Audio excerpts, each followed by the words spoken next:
Pernahkah saudara memahami bahwa yang mendonorkan darah itu belum tentu saudara kandung saudara? Bisa saja itu orang lain, bisa saja itu agama yang lain, bisa saja itu bahkan musuh saudara. Seperti halnya yang kalau kita di Indonesia ini, seperti yang kita tahu, PMI yaitu menyediakan darah, donor darah, bahkan banyak di setiap wilayah, bahkan di gereja-gereja salah satunya juga sering mendonorkan darah, bahkan juga untuk semua lapisan baik daripada suku, bahkan dari semua latar belakang agama, banyak yang mendonorkan darah tanpa disadari sesungguhnya itu adalah cerminan daripada kasih Kristus. Kenapa saya memperkatakan hal itu, saudaraku? Karena pribadi Yesus Kristuslah yang mengorbankan darahnya kepada umat manusia. Di dalam Yesus Kristus tidak ada kepalsuan. Di dalam Yesus Kristus tidak ada niat untuk membunuh. Di dalam Yesus Kristus adalah kasih.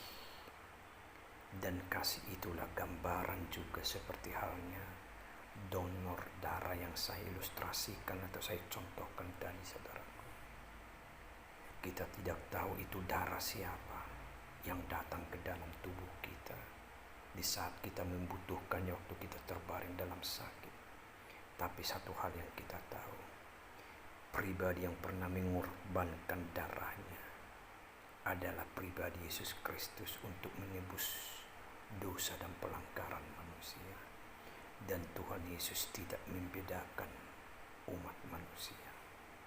Tuhan Yesus cinta semua orang, dan Tuhan Yesus adalah yang menciptakan manusia. Saudaraku yang kekasih,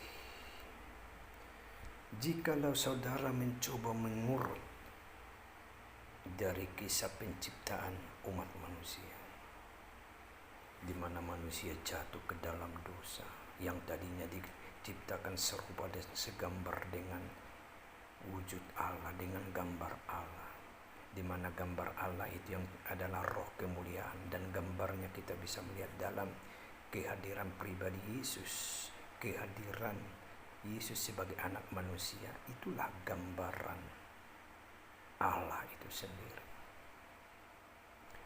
Sesudah manusia jatuh ke dalam dosa, manusia itu dikutuk, termasuk ular. Bahkan khusus untuk ular diperkatakan keturunan ular dan keturunan manusia itu akan bermusuhan. Dan di dalam hal penyelamatan juga di dalam Yesaya 14, saya ulangi, di Yesaya 7 saudara bisa melihat nanti, di mana diperkatakan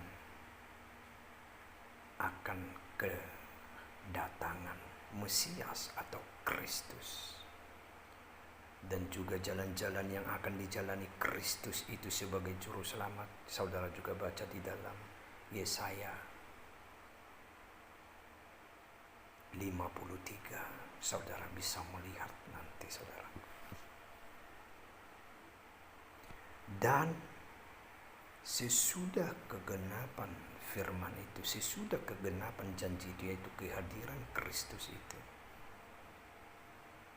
kita akan bisa melihat dari karya-karyanya, dari teladan-teladannya, dari segala pengajaran demi pengajaran yang tidak berseberangan dengan Sang Pencipta.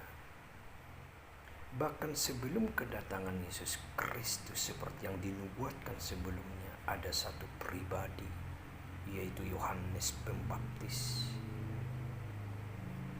yang seraya meluruskan jalan bagi kedatangan Kristus. Diperkatakan, bertobatlah, kerajaan Allah sudah dekat. hingga banyak orang berkata kepada Yohanes Pembaptis pada saat itu, apakah engkau Mesias atau Kristus yang kami tunggu-tunggu itu?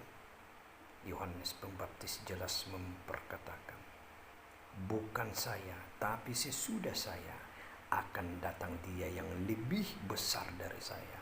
Bahkan membuka tali kasutnya pun saya tidak sanggup. Jadi Yohanes Pembaptis yang mendahului atau mempersiapkan jalan kedatangan Kristus memperkatakan, bukan saya, tapi Dia yang lebih besar dari saya. Yaitu jawaban waktu ada pertanyaan kepada Dia, apakah engkau Mesias atau Kristus yang kami tunggu-tunggu itu? Bukan saya, tetapi Dia yang lebih besar akan datang. Bahkan Yesus Kristus untuk menggenapi firman Tuhan diizinkan dibaptis oleh Yohanes Pembaptis. Bahkan di saat pembaptisan itu, Roh Kudus yang datang yang berwujud merpati, dan juga ada suara dari surga, inilah anak yang kepadanya aku berkenan. Hanya kepada Yesus Kristuslah Sang Pencipta berkenan, karena Yesus Kristus adalah bagian dari Sang Pencipta itu. Dia datang bagian Sang Pencipta itu, Roh kemuliaan itu masuk ke dalam rahim Maria, anak darah Maria. Dia hidup dan Dia setia hingga di kayu salib, seperti yang kita rayakan. Dan sesudah, garis bawahi, sesudah kehadiran Yesus Kristus di dunia ini, Tuhan Yesus Kristus tidak pernah lagi memperkenalkan atau memperkatakan bahwa sesudah Yesus Kristus akan ada pribadi yang lebih besar dari Dia.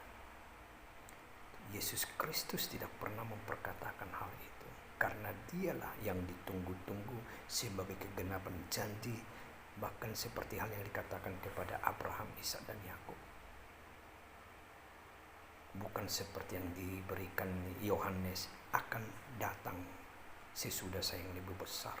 Dia akan membaptis dengan api dan roh. Dan siapa yang dimaksud itu pribadi Yesus Kristus. Kehadiran Yesus Kristus yang pertama hingga nantinya kedatangannya ke yang kedua, Tuhan Yesus bukan menunjukkan pribadi yang akan datang lagi kelak, tetapi Tuhan Yesus memperkatakan, aku akan mengutus Rohku kepadamu, yaitu Roh Kudus. Jadi ada pun bahkan buat kita di belahan dunia saat ini, baik karunia kerasulan, karunia nabi, karunia atau jawatan atau karunia Roh Kudus, bahkan buah-buah Roh Kudus. Semuanya itu tidak akan bertentangan dengan kebenaran firman Tuhan atau tidak akan bertentangan dengan apa yang sudah Tuhan Yesus Kristus nyatakan selama Dia menyatakan pengacaranya di dunia ini.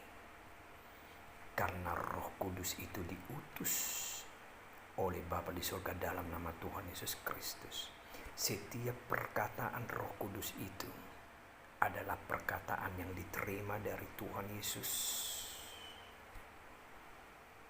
Setiap perkataan yang diperkatakan Roh Kudus adalah yang diterima dari Tuhan Yesus.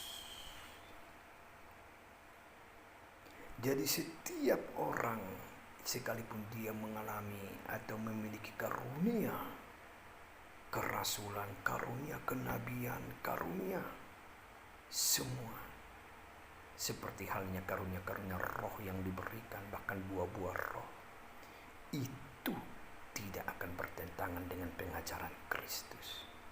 Jadi kalau ada yang bertentangan, sesungguhnya itu bukan berasal dari Tuhan, bukan berasal dari kebenaran, bukan berasal dari Sang Pencipta. Karena Sang Pencipta hanya berkenan kepada Yesus Kristus. Bahkan setiap pengajaran dan pengakuan Yesus Kristus yang kita lihat dalam khususnya Matius, Markus